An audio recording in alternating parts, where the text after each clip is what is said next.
Before we jump into today's topic, a quick disclaimer. The stories and data we share come from the states that we practice in and the experiences that we personally had, which can differ greatly across our country and certainly the globe. This is not a professional advice show. So let's get comfy and talk about death.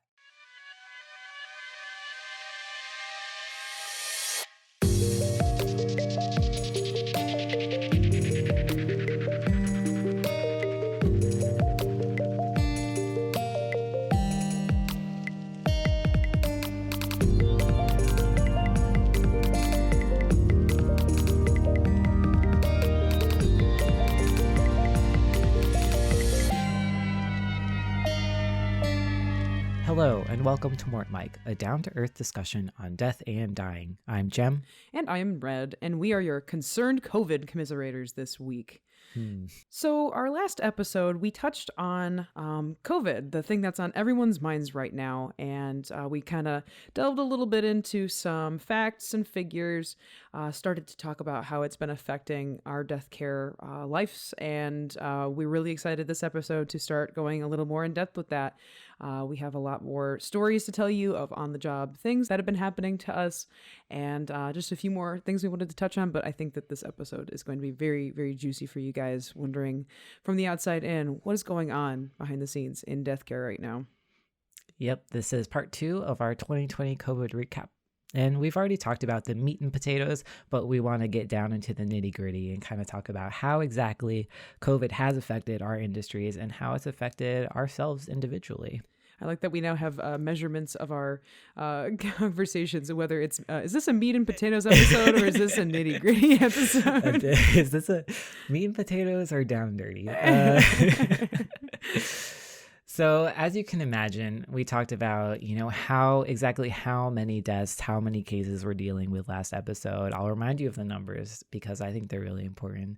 So 19 million cases so far in the United States, 330,000 deaths. I'm sure the numbers are going to go up between the time of this recording and the time of publishing. But how does this affect management of the dead? Management of the dead is a phrase that I really, really like, because people don't think about it, but managing dead bodies is a crucial part of, I would say, the societal underbelly, like funeral directors and, funeral homes. People die every day. Dead bodies are not something that people want to keep around. So something has to happen to them. And, that's basically what our jobs are. But think about this. 800 people died in a single day in April in New York City at the peak of the first wave of the coronavirus disease. 800 people. Imagine 800 dead bodies just around New York City. What do you do with all of them? Of course, there are a lot of funeral homes, a lot of hospitals, but we don't really think about the amount of bodies that these facilities are prepared to take care of. A recent article by the New York Times details that the average capacity of hospitals in New York City is only 15 bodies. Let's say there are, a few dozen, maybe less than that, hospitals in New York City. That still doesn't equal 800. Now let's think about the medical examiner. The New York City morgue capacity is around 900 bodies, but that's total. So 800 bodies a day. Clearly, we're going to go over that very soon. So you have to think about it from the aspect that with any major plague or anything, this isn't like, bring out your dead. There's a cart that's just coming down the road that you can just stack bodies into it. I mean, the bodies have to go somewhere, like Jem said. And the numbers show that we don't have room for them in the facilities that they're passing away in. And the storage just isn't there. And people need to be moved to their final disposition. And I mean, I've seen it even before pandemic, some of the morgues that I was going to, medical examiners' offices, doubling up bodies on their tables. And I'm sure that people are being left in their hospital rooms and nursing home rooms for lengths and lengths of time. I mean, think about nursing homes. They're usually multiple people to a room. There's a live person now that is in a room with a dead body that is just sitting there for hours and hours because there's nowhere to take them. There's just no room. And I think that there are two images that I think are really, really important and kind of I hope survive to kind of show what happened when the coronavirus hit and the peak of coronavirus and how unprepared everyone was. And I'm sure maybe you guys have seen these pictures. It's a picture of a hospital room with it's about five people. They're all in body bags, except, you know, they're laying in the hospital bed. They're sitting, this person in a body bag sitting in a chair, and, you know, the halls are just filled like all the way down with hospital beds with bodies on them. And then, you know, we remember in New York City, they had to get refrigerated trucks deployed to the streets, and just bodies literally being like stacked into these refrigerated trucks because there was just nowhere else to put them. There was nowhere. I remember this video of this like poor, like, you know, morgue worker. I just sympathized with him so much because I was like, that's me. Like that's exactly my job. And he was just like by himself, just like putting these bodies in these refrigerated trucks, like on the streets of New York City, like out in the open. This is the reality that happened. You know, there was no room for these bodies, and something had to happen. New York Times actually wrote an article about the management of the dead in New York City. And I know I'm talking about New York City a lot, but I think it's actually a really good representation of the rest of the United States. Obviously, it's a little bit more populated. It's a dense area. So you can see coronavirus kind of affected New York City more harshly. But I think that these experiences have been seen pretty much everywhere else in the country. So that's why I kind of want to focus on New York City here. Oh, absolutely. I mean, we both live in metropolitan areas, and on a smaller scale, yes, but it's still extremely true. Right. So like I said, you know, 800 people were dying a day in April and May back in the first wave peak. And, you know, sidebar, it's actually getting worse now. There's more people dying per day, but 800 people a day in New York City in April, that's a lot of bodies. Around this time, the New York City government deployed 135 refrigerated trucks to the streets for hospitals to be able to put these bodies. Like I said, these hospitals are averaging about a 15 body capacity. And even funeral homes in the area, I would say funeral homes really, I think the biggest funeral home morgue I've seen was like 9 people. It's usually like two to 4 people can fit in your cooler, and that's about all you got. Yeah, we actually are experiencing this problem right now with my firm, is that we do have refrigeration on site, but it is not enough for the amount of bodies that we're seeing every day. Our law is that within 24 hours of someone passing, they either have to be refrigerated or embalmed, which when our refrigeration is all full up, that means that we have to ask permission to embalm bodies that normally wouldn't have to have it for services like, you know, direct cremations and stuff. So our embalming staff has been working like 12-hour shifts, like 6 days a week, just to keep up with embalmings that we don't even need to be doing. We just have no other options. Wow, I didn't even think about that. Yeah, so when you embalm someone, they don't have to be refrigerated, but you know, these bodies are still out, like they have to be put somewhere. Like a body is kind of like a big thing. You can't just like throw it on a shelf and like, you know what I mean? So I'm sure, like I'm imagining your funeral home is just like, especially down in the embalming room, just like, you know, rows and rows of bodies along the hallways and stuff. It happens, but you know, when someone's embalmed, you don't have to be refrigerated. How big is your refrigeration unit at your funeral home? Do you know? I want to say it's 3 by 4, 12. We can fit 12 on shelves. 12 bodies, yeah. And then like technically 2 to 4 on gurneys, but probably not, like, because then it's too hard to Tetris them around. But it got so bad that they actually had to build additional shelving where we store caskets, and everything keeps getting pushed farther and farther away. Like, okay, the casket holding room is now for bodies, and you know, like it's just it's gotten so bad at this point. Like, we can't cremate people fast enough. We can't bury people fast enough. So I feel like crematories are getting super backed up too. I'm not sure. I can't really say anything about that. Oh, I absolutely believe that to be true as a funeral home that can own both. Legislation's weird everywhere. But yeah, I mean, even though we have a crematory literally across the parking lot on site, like the thing is, the government and all government programs and government regulated things are not moving fast because of the pandemic. So when we have to get permits, a doctor to sign death certificate and a permit for cremation, that still takes forever. So, I mean, between those things and just having too many bodies, like we just can't, we want to get people cremated. We just can't, like, there's nothing we can do. Right. And plus doctors are like extra busy right now too. Super So hard to get a hold of yeah. them. It was Oh already my hard to get a gosh. hold of them before pandemics. Like they didn't want to deal with us then, and they definitely don't want to deal with us now. Oh my gosh. Yeah. Oh, I can't imagine. Especially us, like we talked about last episode in the beginning, autopsy results were taking like an extra 2 weeks because of the testing and stuff like this. I can't imagine how that like piled up and affected things. Yeah, absolutely. So now that I would say the pandemic is getting a little older, we're starting to understand what we need and what is required for this just, mass of dead bodies and management of the dead. Using New York City as an example again, at the end of May, there were 2,137 bodies stored in Disaster Morgue 4, which is a disaster morgue that New York City created to help with things like mass tragedies like 9/11, obviously the pandemic. But 2,000 bodies is a lot. And a lot of them were there just because of the lack of resources, especially including funeral homes. Funeral homes were just completely overwhelmed.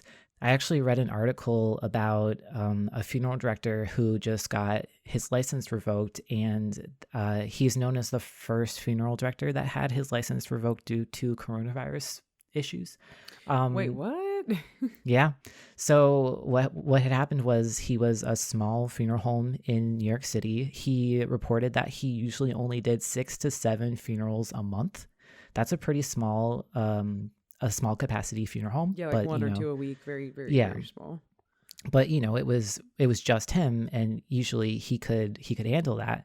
But of course, when coronavirus started, all of these bodies were rolling in. People were getting desperate. People were calling just any funeral home just to see if there was space or if they could get services or anything. And this funeral director, unfortunately, he just kept saying yes. And, eventually he was, bodies were piling up. He didn't have the manpower. He didn't have the resources. He couldn't embalm them, which is violation. He couldn't cremate them fast enough. So this became a medical examiner case. Obviously when someone goes in and finds a bunch of dead bodies that are not supposed to be there, really, they're supposed to be buried, this becomes a medical examiner case. People were reporting that they had to be called in to identify bodies of relatives that had passed away in April that had just been discovered recently, severely decomposed, not taken care of. And I do feel bad because, this funeral home director obviously didn't ask for help. He was a yes man, but this is kind of the reality. Like he never had any complaints before. He was just kind of doing his own thing with his 6 to 7 funerals a month, and it just exploded to this. And this kind of is indicative of how unprepared people were and how unequipped people are to take care of this just like mass like amount of dead people. And we are seeing that now. I mean, even with the spike back in April, which was fairly bad, we didn't feel, at least personally, I didn't feel it that bad in our area. But ever since the holidays, it has ramped up to the point like we are barely holding on. We're already understaffed before going into this, and now it's getting to the point I'm making 2 arrangements a day and like somehow have to figure out how to fit. I mean, I went from essentially making an arrangement every other day to making 2 arrangements a day, sometimes 3, and then having service delivery on top of that. And that's all of us. Like we're all in that. And we find ourselves at this difficult balance of how do we keep providing the same services and like level of performance and professionalism for our families when we just can't. We just don't have the ability to do that anymore. We're getting to that that tipping point where we're going to see, at my firm specifically, like we're going to see ourselves become like New York. Like I wonder with the culmination of, obviously more deaths in the winter. If you guys listened to that episode we talked about before, 1,000 more deaths a day in the winter than in the summer, plus COVID deaths on top of that. I mean, we all might see ourselves going into where New York was, going to direct disposition, direct cremation or direct burial, just because we can't possibly deal with what's happening. Right. And I do want to say that, talking about the funeral home before that lost their license and, like relatives decomposing over months and months and months, this is like, rare case scenario. Yeah, that's like the worst case scenario ever. Like most, if not all funeral homes, they can ask for help, and, the medical examiner is there to help. Like if you go to the government and you're like, I can't deal with all of these bodies, like they're going to figure something out for you, because it's on them now. Like they can't let these bodies like decompose in your funeral home. Like no, it's not happening. Right. But so don't worry too much. These things that happen are just indicative of like what people are going through, and like how just disastrous this really is.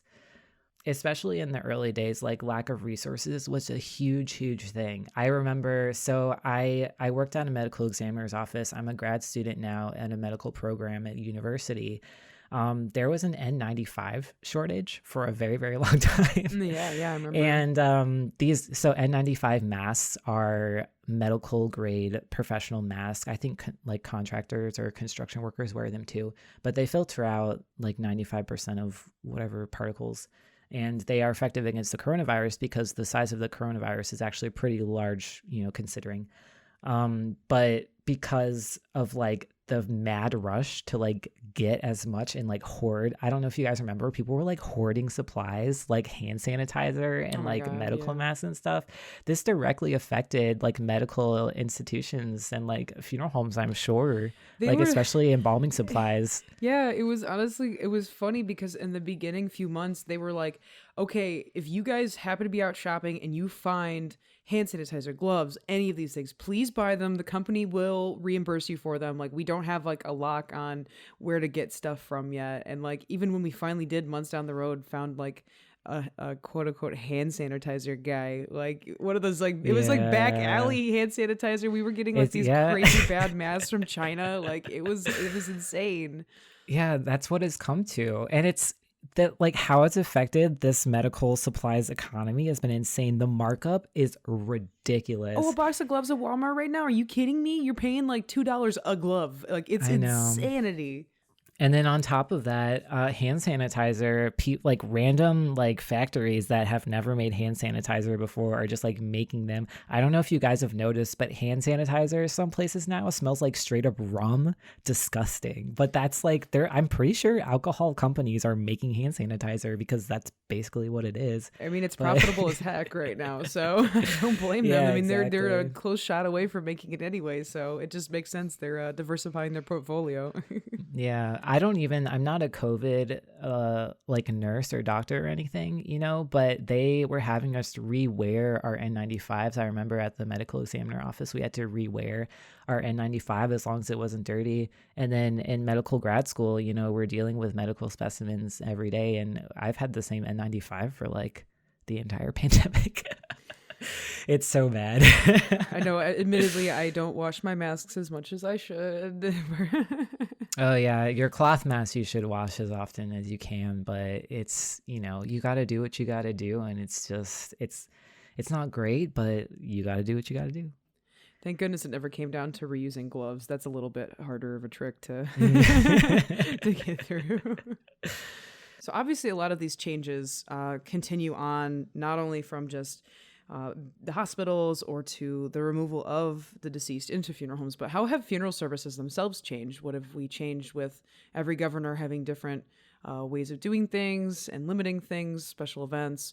I can only, of course, speak for my state, but they limited at the beginning, towards the beginning of the pandemic, they limited it to 10 people only in the building. So that meant we can only, service one family at a time, going from, my funeral home used to having 2-3 services at any given time. Now only one service at a time, only 10 people. We aren't allowed to have any, food like, finger foods and stuff that normally people would go to the lounge and eat. We've kind of worked away from doing, catered events and things to like, if you want to do that, you have to take a box lunch home on your way out. No sharing rides. And it's been a little more relaxed towards now here in December, January time. Like they actually opened it back up to half capacity of the building. But if you think about that, going from 10 people to, half capacity at a funeral home could be like still like 100, 200 people. Yeah.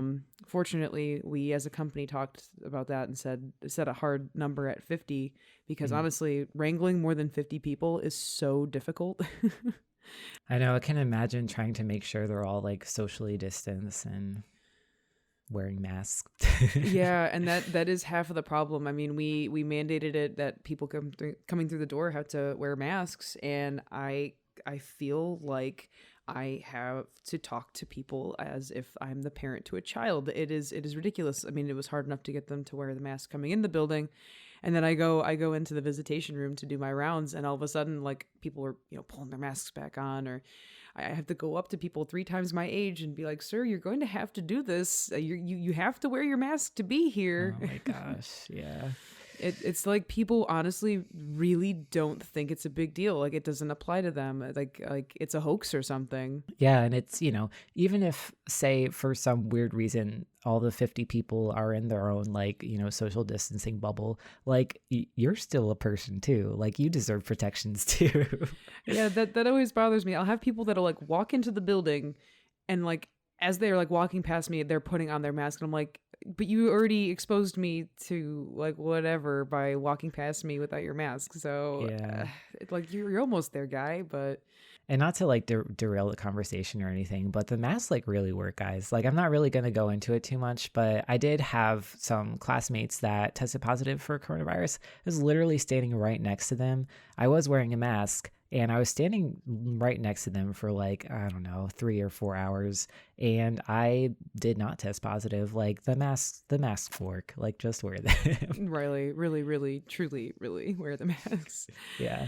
So we talked about this a little bit in the last episode, but I think there's been a lot of controversy about the coronavirus. And I think that people that aren't directly affected by it, like say you've never gotten COVID or say you don't work in a hospital or you don't work in the death industry, because of our government's response and kind of how, ideas about the coronavirus were, cultivated, there is like a conspiracy out there that it like doesn't exist.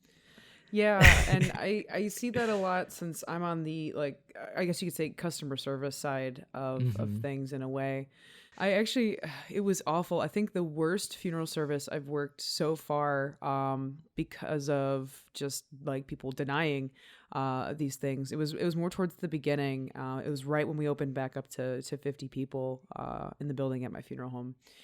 And it was already a family that was kind of primed and ready to go for like not believing in it. I had some of the members of the family like walk through the door and they're like, "I'm not wearing one of those. I have a medical condition." And this was before we kind of like knew what our legal rights were as a business to be able to ask them to like leave or present like medical papers, that kind of thing. And as soon as they went into the room, like everyone else started doing the same thing, taking their masks off. That was like a statement against us. And I remember I had vigilantly counted to my 50 people and we were 10 over and the service was about to start. And I straight up went in there and had to give the bad news, "Sorry, folks, we're about to start, but I'm going to have to ask 10 people to leave. We are over capacity we have webcasting for the service available." And it was nice out at this point, the summer, so they could go sit outside and watch the webcast of the service. And I got booed out of the room, straight up. Heckled like, by but they were like, "Boo!" Well, there was the same person that had started the whole thing when she walked through the door and said she had a medical condition, and I really doubt she did. She was calling at me as I walked out of the room saying, "George Floyd's funeral had thousands of people. You can't tell me I can't be at my aunt's funeral." Oh my god.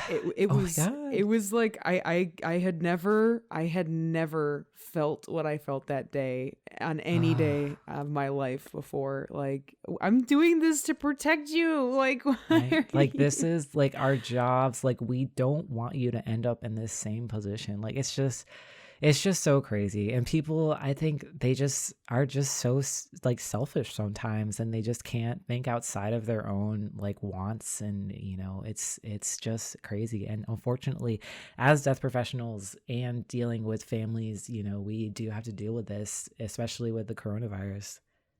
Yeah, absolutely. And that's just, from the customer service aspect. I mean, there's I still know. there's still tons of things that are going on behind the scenes that have changed. I mean, and embalming. So something that I get asked a lot actually is, are dead bodies with COVID safe to be around, whether, they just passed away from it or, at a funeral service? Like, are we allowed to touch grandma in the casket?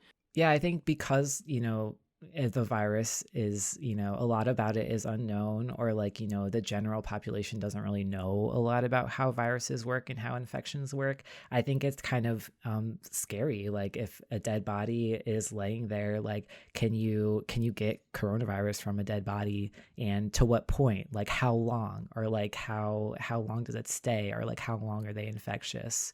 Obviously, just from medical examiner experience right off the bat, you absolutely can get coronavirus from a dead body. Especially, so the coronavirus is a respiratory disease. The particles, if they get into your airway, that's how you catch the disease.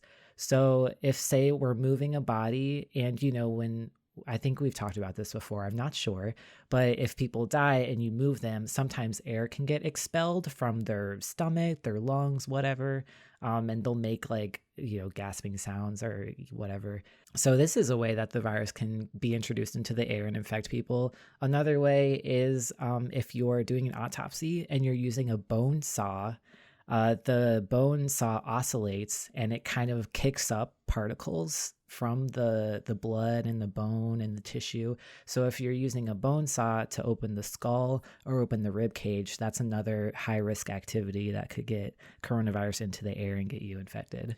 Same thing with embalming. Embalming is an extremely invasive procedure where there's a lot of lifting and moving, positioning of the deceased, which, like you said, is pushing on organs and causing them to expel the air in their lungs out into the air that we're breathing.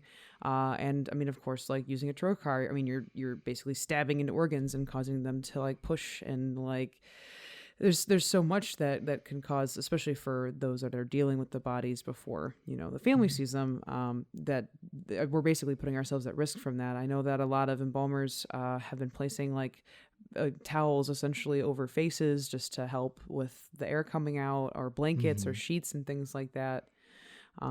It's crazy to think about that. I know there's been cases, obviously, of funeral directors and embalmers getting COVID. Mm-hmm. It's not necessarily easy to track where exactly, but I mean, obviously, it's easy to kind of understand the connection that it would be from going into nursing homes or doing those embalmings.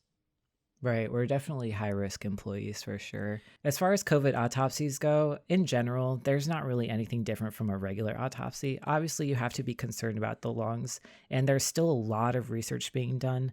But from what we can see, from what my office has seen, COVID infected lungs they look very different. So you can kind of tell if someone might have COVID. They're very red, and they're very angry looking. So I would say like inflamed, swollen, a lot of like edema, which is just like extra fluid in there. So we can kind of use that as a metric. If we don't know if someone has COVID, if we open them up and we see these kind of characteristic lungs, it kind of helps us guide our autopsy in that way and be more careful about that kind of stuff. But microscopically, COVID can be found in all of your organs. Like I said before, it infects your entire body, which is just insane. But Red, do you know how it kind of infects embalming and how that changes? Do you know if embalming like gets rid of the coronavirus?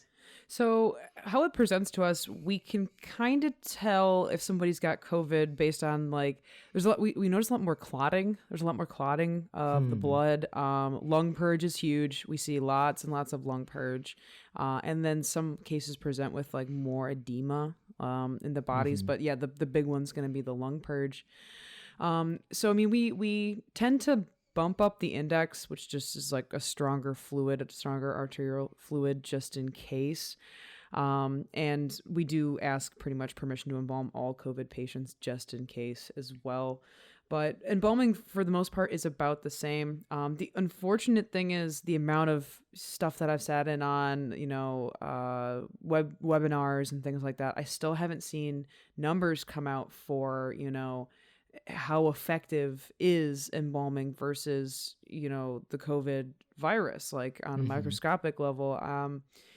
The only thing I can base it on really is when we look at any other, illness, any other bacteria, any other virus, embalming is pretty much, I'd say 99.99% effective at treating bodies, especially since we're doing interior and external sanitization essentially through chemical means. So that's what I've been telling a lot of my families when they ask me that hard question, like, are we even able to touch grandma? Like some people come in expecting there to be like a glass box around them. Right. Essentially, I usually tell families, it's okay to touch their hands and things. I mean, we're doing our best through, full body arterial embalming and of course sanitization of the external part of the body. But I unfortunately don't have anything to back that up, that is foolproof. I just have based on what other, bacterial things, treatments for other bacterial things treatments that we've used. No. Based on just any other virus or bacteria that we've dealt with, that it's pretty good against that. So I would say maybe don't like kiss grandma on the lips or whatever, but definitely I would never recommend that anyways. But yeah, if you think about it, this makes sense. Like dead people aren't breathing. Like the lungs are either getting, eviscerated by an autopsy or they're getting eviscerated by the trocar, which like punctures them and injects fluid into them. And, the airway, they're not breathing anymore. If you sanitize really well around the area, like I would say it's like low risk. I would say low risk. Yeah, I would say extremely low risk. The highest risk are people that try to hug and shake hands at a visitation. Those people are the risk. Yeah, exactly. So obviously we're not really sure what the future of death care looks like, but it's pretty safe to say that there are going to be some long-term changes. I would say even if things do get back to normal, even if the vaccines are pretty successful, and even if the disease is eradicated, this has really changed the medical industry, and how we deal with things and how things are procedurally done. I would say these changes are going to stick around for a long time. I agree. I think there's things that we're going to carry through to the end of the pandemic and after with this, honestly. I mean, I feel like this has boosted a lot of people's, interest in direct dispositions or cremation. So we're going to see, even a bigger swing towards different types of dispositions and just how people, look at quote unquote what a traditional service is like what are we expecting out of just funeral services in general. And honestly, I really hope that masks kind of become like a thing. Like, let's bring masks back. Like, we should be, like many other countries already observe, like, hey, let's keep wearing masks when we're sick. So I really hope that's a positive change we see for the future. I know, even in my personal life, I have never been less sick in my entire life. Oh my gosh, so healthy right now. Knock on wood, I have not contracted coronavirus yet. But, I usually get sick around the winter. Like, my immune system is pretty crap. But, like, just, like, wearing masks out to, like, the supermarket or, like, gas station, wherever, like, sanitizing and washing your hands a lot. I have not gotten sick this season, like, at all. And this is, like, astonishing. Like, I love it.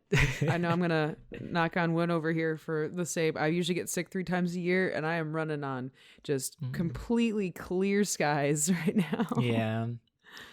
So just to wrap up, right now we're actually starting administration of the Pfizer vaccine, also the Moderna vaccine. What these vaccines do is they're created using the spike proteins that we talked about in our last episode, right? So the spike proteins of the Corona-19 virus were used to create this vaccine. So the actual coronavirus is not in the vaccine. You're not getting injected with the actual COVID-19 virus.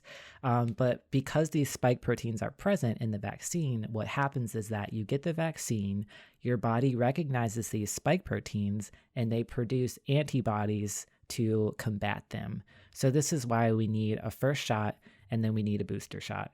So the first shot happens, your body recognizes the spike proteins. They're like, okay, we got to start doing something. So your body starts creating all these antibodies. The booster shot will help, solidify this immunity, make sure that your body is doing the right thing. Because your immune system is actually pretty cool. It actually knows what it's doing most of the time. So now that you have these antibodies, your body is at a higher vantage point to combat the coronavirus. Vaccines aren't perfect. This one, it's not, once you get it, you're 100% immune. We actually don't know how long this immunity will last. There's still research being done on that. But I would say it's very positive. Your body's going to do what it needs to do. There's been trials, vaccines have been around for a while. We know what we're doing. We know how to use these spike proteins and how antibodies work. So I would say if you have a chance to get the vaccine, just go do it. There's no harm. Yeah, I would agree with that too. It's better to have it and start on that path. I mean, all crazy conspiracies aside, it's really the right thing to do for yourself and for those around you. Mm-hmm. It's like getting the flu shot. Yeah, just absolutely. think of it that way. So that was a year in review for COVID and how it has affected us and just kind of a general overview on it. And who knows? I mean, maybe we'll be doing another episode like this in 2021, reviewing how that year went for us, because I imagine we're in for a lot of the same stuff. I know. I hope it doesn't last another year, but it's kind of looking like it, guys. I'm sorry, but it is. Yeah, unfortunately, but if we can get through last year's dumpster fire, we could definitely get through 2021 in, I think, much higher spirits. That's true. So please remember to thank your local death care worker. We've really been working hard to take care of you guys, and it has been a struggle, but we're doing our best, and we just want everyone to get better and stay safe. Yeah, absolutely. It's all about taking care of your neighbor. But that's it for this week on MortMic. We'd love to connect with you guys on socials. Follow, and subscribe to us on Facebook, Twitter, and YouTube at MortMic Podcast. That's MortMic Podcast. It would mean a lot to hear your feedback or how COVID's affected you at your job. So please tell us what you think in a comment and drop us a rating on whatever podcast hosting site you use. And if you have any suggestions on topics you'd like to hear about or burning questions you might have about death, shoot us an email at mortmicpodcast@gmail.com. I also want to thank our friend Marson for the use of his song titled Deputies of Death, which he produced just for our show. You can listen to more of his music at Marson, that's MARSON, music.bandcamp.com. Thanks, Marson. And we'd like to give another shout out to our donors that sent us a little gift this holiday season to help support MortMic in the coming 2021 season. So thank you guys so much for being supporters of the show. Thank you for your lovely notes that you left for us. It really brightened our day, and we're really looking forward to making more content for you guys in 2021. Yes, thank you so much. So whether you like it or not, you're stuck with us for another year. But like Red said, we really enjoyed your notes. It really made us feel good about what we're doing. So thank you, Laura. Thank you, Colleen. Thank you, Trin. Thank you, Jonathan. And thank you, Cass. Thank you guys so much. Yeah, guys, thank you so much. And be sure to tune in every other week on Thursdays for some more casual discussions on death. This has been MortMic. Bye. Bye.